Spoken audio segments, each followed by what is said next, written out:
Welcome to Progress in Practice, where we explore what it really takes to build and sustain a professional service business. The hard lessons, the smart moves, the uncomfortable truths. Because success leaves clues, if you're willing to look for them. I'm Charlie Redding. Let's dive in. So Chetan, welcome to the Progress in Practice podcast.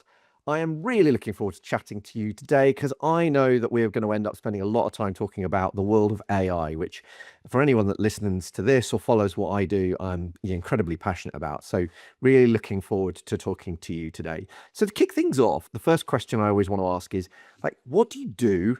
Who do you serve? And what makes you different? So how do you help people and who do you help and why?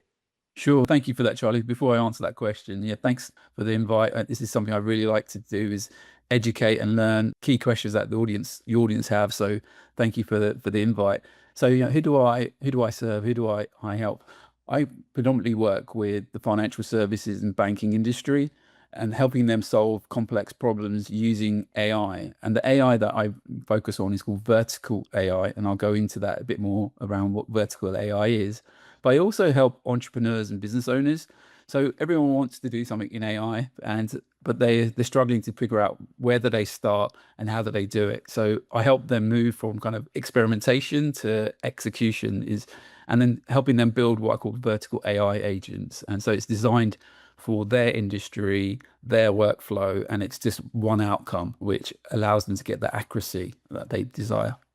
So just for those people who aren't absolutely clear on what you mean by vertical AI, explain that terminology as if I was 5. Yeah, sure. So let's take two babies born at the same time. Now, the first baby, we train the baby mathematics, English, science, human emotions, and it grows to become a mini jack of all trades. So very, very artistic, and it's always thinking of generating an answer. It's been trained that way. Now, the second baby, we only train it mathematics only, pure maths. Now, that baby becomes very scientific. It understands right from wrong, and it always is subservient to the human. So if it doesn't know the answer, it will always check with the human. Now, the first baby is generative AI, and the second baby is vertical AI. Now, both of them aren't competitors. They can be used in different use cases. So when we look at generative AI, which hit our living rooms in end of 2022 and early 23 with ChatGPT, that was an amazing engineering feat, which allowed us to understand how AI can be used in our day-to-day lives around summarization, around brainstorming, MVPs. But then quietly in the background, banks have been developing vertical AI solutions that are really targeted into their industry, that understands their domain, their context and convention. So there's two types of intelligence. Everyone always talks about Gen AI, which is horizontal AI, and I talk about vertical AI, which is narrow AI.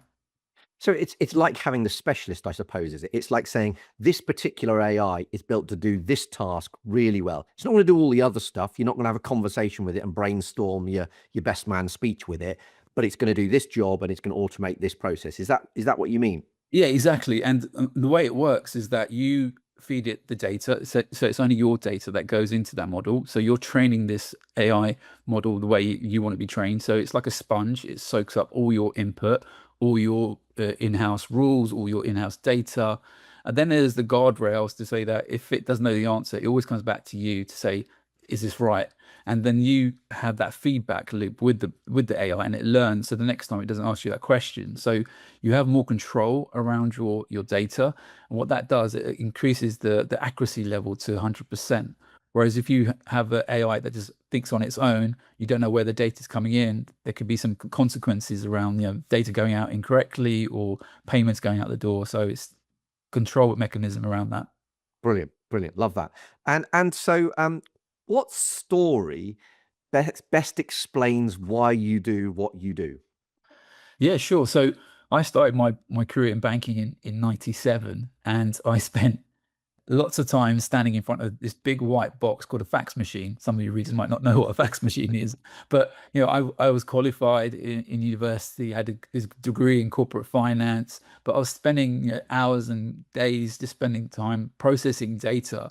And when I reflect back on my journey, my story, I was a human robot in these big corporations, very smart in what I was doing, but I was doing a job that a machine can do. But at that time, the machines weren't able to do those tasks for us.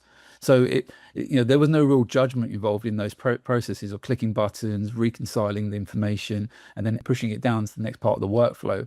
So that's where that kind of inefficiency came and that risk came around that. So we were acting like robots, and now what I realize is now with AI, we can replace all those humans doing those kind of repetitive, mundane tasks with AI, and then we shift them now to more high value add, more kind of using their judgment and their expertise, which is a win-win for everyone. Brilliant. I couldn't agree with you more. I think the term I found myself saying, and I'm not even sure whether I heard it somewhere else or whether I made it up, is to automate the repetitive, humanize the exceptional. And I think it's just, AI is not about replacing humans. It's about uplifting them, isn't it? It's about Correct. freeing them up of the repetitive, boring stuff so that they can do the stuff that involves empathy and creativity and leadership and all of that kind of piece. So I think that's absolutely brilliant. And I think there's so many jobs within a business, particularly working in financial services, that could be automated and done far better by a robot, as you describe. So if you could go back and send your younger self, maybe that younger self that stood in front of the fax machine, if you could go back and sort of give them, send them a memo, give them some advice, knowing what you know now, what would you say and why? It's a great question. So for me, it would be about stop trying to be indispensable. So when you're starting out in your career, you want to, especially in the banking and financial services, you want to put the hours in, you want to be first in, last out. And you're not thinking in a way that you should be building systems that can replace what you do. So if you're not there, the systems will continue to work. So in that way, that dependency of that human goes away. So I spent a lot of time sacrificing myself and working with these systems with friends and family, when actually if I started thinking about systems and how I can automate everything, and that's what's kind of been developed in my career, is now whenever I take on a job, I think, how can I automate this? How can I control it? And how can my management team get intelligence from what I've done? So that was the kind of thought I had around that. And systems allow us to do that, to step away from just burning calories on tasks that can be automated. I think this is brilliant. And I think I've found myself saying to business owners in the past, the way to create a saleable and scalable business is to make yourself redundant. Correct. So what you're saying is exactly this. It's like, how can you you take your experience and your wisdom and you turn it into an automated process that happens whether you're there or not, because that's where you build a saleable and scalable business. And can you give an example of like how you've done that for a business using AI, for example? Yeah, sure. So for a business that had a reconciliation process, every business has a reconciliation process. They have to compare sets of data and then make sure that information is accurate, and then there's an action on the basis of that. This task was a very boring task for that manager, and when that person left, they found it really hard to hire someone to do this task around reconciliation. So what we did is we sat down with them and said to them, okay, what are all the inputs and what are the process that the human has to do around this? I call it IPO, input, process, output. So now we understand the input, we can understand what the human does around this. There's data that you need to extract. When you extract that data, I need to reconcile, I need to match, I need to force match, and then I need to then pay someone or make a movement into the system. And that's the kind of output. So we're able to understand all those steps, build it into an AI agent that now sits on their mailbox. It reads all those emails as those emails come in. So now that inbox goes from 200 emails on a daily basis to 0 within 15 minutes, which is an absolute game changer for that team. But it also takes that data and then now pushes it into the next part of the workflow. So we call it text to action, T2A. Now the systems are working automatically with no human involved in that kind of process. And then there's what we call like a Q2, which says to the human, now you need to look at these exceptions. So what you're doing, and I try to do this for many decades with multiple £1 million budgets in banks to try to get to true exception management. But with AI, we were able to do that now, because now you're shifting the human from looking at emails to now only looking at true exceptions. And that, but Mm. that was a process that took 3 to 6 months. Now, there were a lot of lessons learned there, because when you introduce AI to people for the first time, especially in the corporate world, they get really excited and they throw everything at the AI agent, say, can it do this? Can it do that? And it can, but it needs time to be trained. And people forget that the training component is so important. They see it as ChatGPT or Claude or whatever they use in their day-to-day lives, but when it goes into the corporate world, you have to continuously train the model, because there's different edge cases. Your audience changes the way they send you data, and you can't control that. So there has to be this continuous training process. So it's working through those different steps and making sure that the human is only looking at the exceptions, and being part of that kind of self-learning. And that saved that team, STP, straight through processing. So they were going from like 20% STP to now 70% STP, which is really, powerful for that manager. They didn't need to hire more people, because the AI works, Monday to Saturday, doesn't take a holiday or a sick day. So it kind of ticked a lot of boxes for that manager. So I was able to put that advice around the steps of how to build an AI agent from scratch, and then get the benefits from a return investment. Brilliant. And of course, this is amazing for that company, because that company is now doing something quicker than it's ever done it before. It's doing it more profitably because it hasn't got to pay somebody else to do it. There'll be certain people listening to this that say, yeah, but somebody's now without a job that previously would have had a job. So that kind of segues perfectly into my next question, which is, if you could pass on, I have no idea whether you've got children or not, but if you could leave no money to your next generation, just some wisdom or some advice, what would that be and why, based on the world as it's changing through AI adoption? So there's again another great question. So it's building skills that compound. And what I mean by that is, don't just stay in one lane. Continuously learn. When I look at my career, I started out in operations, then I learned about technology. I moved into technology, and then I moved into trading to help the front office. So I'm constantly learning, and I believe that is something that, for the next generation point of view, we're in this world where AI is moving so fast, and I worry about this knowledge gap, in the next 5-10 years. When these machines don't work, how do you solve those problems? You need to be able to pick up more skills, new skills, because the markets will change, the technology will move on, but you need to think more about building that kind of knowledge, as opposed to kind of focusing on status and money. Money will always come and go, but the knowledge you need to build is so important. And now is the time to keep on learning and developing and thinking how you can take things to the next level. Brilliant. I think that's fantastic advice. And I think it reminds me of, so Jim Rohn, I'm crediting the right person, but Jim Rohn said, I'll give you a guarantee, and bearing in mind, this was long before we were thinking about AI. This would have probably been in the 70s or 80s. But he said, I'll give you a guaranteed strategy to be wealthy beyond your dreams. And that is read a book a week. Yeah. So a book a week is this constant learning that you're talking about. And then regardless of what's going on in the world, whether it's AI, whether it's mental, health, that constant inquisitive learning allows you to deal with what's being thrown at you at that time and find where the opportunities are. So I think that's brilliant advice. Yeah, I read also that the more you learn, the more you earn. Yes. So Yes. it's just constantly running, and running is also great advice as well.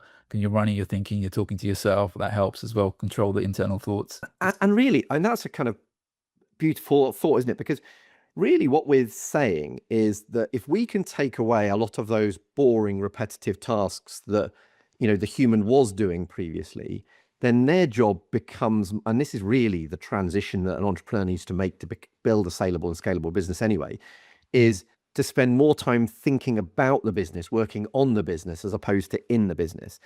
And you're absolutely right. The best way, one of the best ways to think about your business or to think about anything, is by going for a run. So when you're out running, so the task that the human does now becomes way more empowering, but also free of being stood at a desk or sat at a desk or whatever, because the AI is doing that part of the job probably. Yeah, exactly. And with AI saving you time, you can now have a lunch break. So you can go for a run at lunchtime. You can read a book. You can take that walk, get fresh air. The AI is kind of giving you that time back, but then you've got to be smart on how you invest that time on health, on wealth, and reading and running. I think this so Bill Gates and Steve Jobs were both famous for having a think week every like even in Microsoft's peak busiest time, Bill Gates was taking 2 weeks a year and just going off, taking a load of books and papers and reading them on his own. And that kind of ability to take time out and think is really empowering. So if AI frees us up to be able to go, well, look, you can go off to the Lake District or the Cornish coastline or wherever you want to go, and all your job is to read books and listen to books and consume, because the AI is doing the boring stuff. I think that's an incredible opportunity. So what Definitely. you've got this amazing business that's helping both banks and entrepreneurs adopt AI and automate the repetitive. What's the biggest obstacle that's blocking you from hitting your goals at the moment? Sure. So it's not the technology. It's more to do with the hesitation. So too many organizations are paralyzed by choice now. So they're constantly being bombarded by organizations saying that they can do AI. Now, firstly, what type of AI is it? If you remember the beginning of the call, we're talking about Gen AI, horizontal AI versus vertical AI, narrow AI. Also, is that AI a wrapper, which means that they don't fundamentally own the AI model? So it's, for example, if you use something like ChatGPT, etc., that's a wrapper. You can't get into the black box. You can't change the parameters, the guardrails of the data. You can't optimize it that much that you have that ability. So technology teams become an obstacle, and rightly so, because they're also learning how to use AI in their world, and they will get there. But there is this challenge where they're now saying that we'll do it ourselves, and they will be able to do it, but they need to partner. And I constantly have this conversation with my clients, and I always go back to Apple. Apple is obviously one of the biggest technology firms on the planet, completely disrupted everything they do.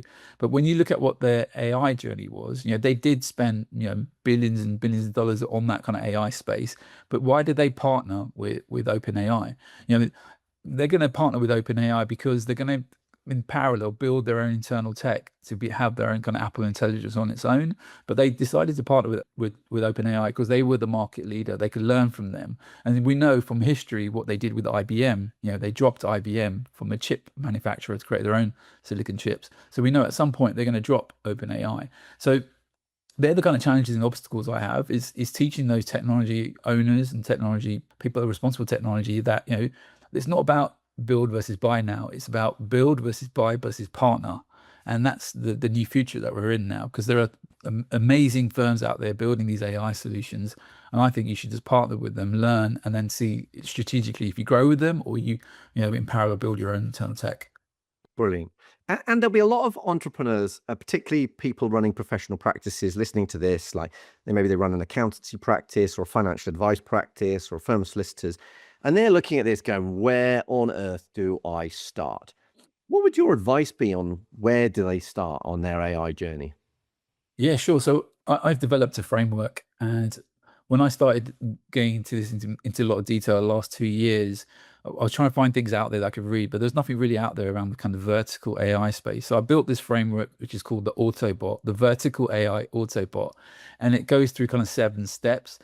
The first step is all around in Autobot is around what do I automate? So look at the tasks that are burning the most amount of calories that take 30 minutes, 20 minutes to do. There should be the kind of low hanging fruit that you should go after to look to automate. Can the machine look at that? Then it's looking at the unravel you, which is what data do you have to do that process? Do you understand? Is it unstructured? Is it structured data? And be able to kind of break down that data into kind of chunks that can then be fed into the machine. Then it's the kind of training. It's what I call the T. So training the model. How do how many data points do you take? What sample you take? And then you look to optimize the model. How do I integrate it into my systems? Am I using Salesforce? Am I using Google Mail? What kind of interfaces do I need to optimize my AI agent? So that's the kind of 4 steps. It's called the auto, which is the autopilot. That gets you to a pilot. That pilot then allows you to go out and tender for vendors to pitch to provide you an investment cost to develop your AI agent. And then the BOT, the bot, is building it now. So how do you build it? What do you kind of put it on the cloud privately, or do you have it on-prem? Do you outsource it? And then once you've built the AI agent, how do you kind of operate it? What's the kind of the guardrails around the operations, the straight through processing? And last but not least is how do you then transform to the next set of AI agents? So that kind of autobot framework helps a business owner go from zero to hero in AI with low cost, low impact, because that first 4 steps is them just putting their idea on paper. And once you put it down in paper, we can then break it down into kind of the chunks that is needed for the AI agents. Brilliant. And so when I did, and I can see that working very, very well for sort of medium size and bigger businesses. I can also sort of hear a one-man band thinking, oh my God, that sounds like it's still really daunting. When I put together the AI Masterclass, which is like an AI course that we put out, I suggested for sort of one-man bands, maybe the starting point was just to get a good CRM system. So, for example, like in financial services, the CRM systems have been pretty horrible for years. And yet there's a new system called Ningi, which has really gone in on AI, and it's gone everything, the AI sort of weaves into the whole process.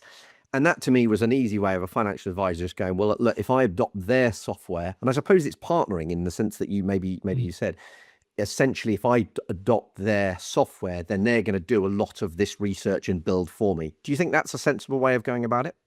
100%, 100%. Because like you said, those one-man band entrepreneurs, those solopreneurs, they having that kind of partnership with a firm that can solve like you said, like the CRM problem. That's a big challenge. Also, sort of landing pages on websites.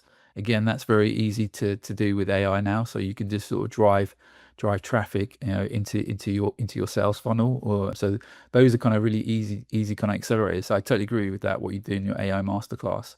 Brilliant. It's just that people want to just know where to start, and I think that's the right step, is look at that kind of low-hanging fruit and then go for it. And if you're partnering with a software partner, do you partner with one that's embracing AI as opposed to one that's resisting it, and you'll kind of ride on their coattails, won't you? Yes. So I always ask everybody what book or framework or mentor has really helped them on their journey. Obviously, you've shared your framework, but what books or other resources have you found that have helped you see the light in this aspect or something else? Yeah. So for me, I work with a company called AI, and so they on their website they have a lot of use cases, a lot of frameworks, and they've taught me, the founder Harpalak Badur, he's taught me ACI, and ACI is automation, control, and intelligence, and how you can use AI to kind of tackle those three key areas, because that's what predominantly you're trying to get with these AI agents. How do I automate something? How do I then improve controls and to make sure that nothing's going out that shouldn't go out? And then how now do I try to get intelligence from that? So that's a framework that I've learned through AI for the last couple of years. And then there are other books out there that I sort of follow and read and stuff. So again, it's I like the kind of Rich Dad Poor Dad book, which you got to now start going back to the early questions around you got to think about how you can sort of make money work for you. And now in this time we're in, AI can predominantly do that for you, be able to create those solutions to help people and sort of coach and train them. Brilliant. Love it. And then finally, to finish off, for people that want to find out more about you, find out more about your companies, where's the best place for them to go? And obviously we'll put these links in the show notes, but where's the best place for people to find you? Yeah, sure. Couple of places. So website wise, it's Coglateral AI. So that's where you can see my thinking, the frameworks I'm doing, sort of real world applications. You can also follow me on LinkedIn, but where I'm sort of reflecting and sharing what I'm doing in the kind of the corporate and non-corporate world. So they're two good places to learn more stuff. My company. Amazing. Chetan, as always, it has been a pleasure interviewing somebody on the podcast, but especially this one because we've been talking about a subject that is so close to my heart. I can see us continuing this AI conversation for quite some time, but it's been an absolute pleasure chatting to you. Thank you very much for coming on and for sharing this wisdom. Thank you so much. I really appreciate it. I wish your readers and followers all the best in their AI journey. Thank you. Brilliant. Well, thank you. And I think we'll obviously put all the links in the show notes. I think if you're trying to think about how you take your AI journey forward, Chetan is definitely somebody that you need to be tracking down and following. So another amazing interview on the Progress in Practice podcast, which as a reminder is brought to you by the trusted team that helps people build a saleable and scalable business. Until the next interview, thank you very much. If this conversation resonated, you'll find more support, structure and community inside the trusted team, where ambitious service-based founders come to build businesses that are scalable, saleable, and sustainable. You can find out more at thetrusted.team. And if you're enjoying Progress in Practice, please make sure you follow the show and leave a rating and review. It really helps more founders find these conversations and to bring you better and better guests. So until the next time, keep progressing.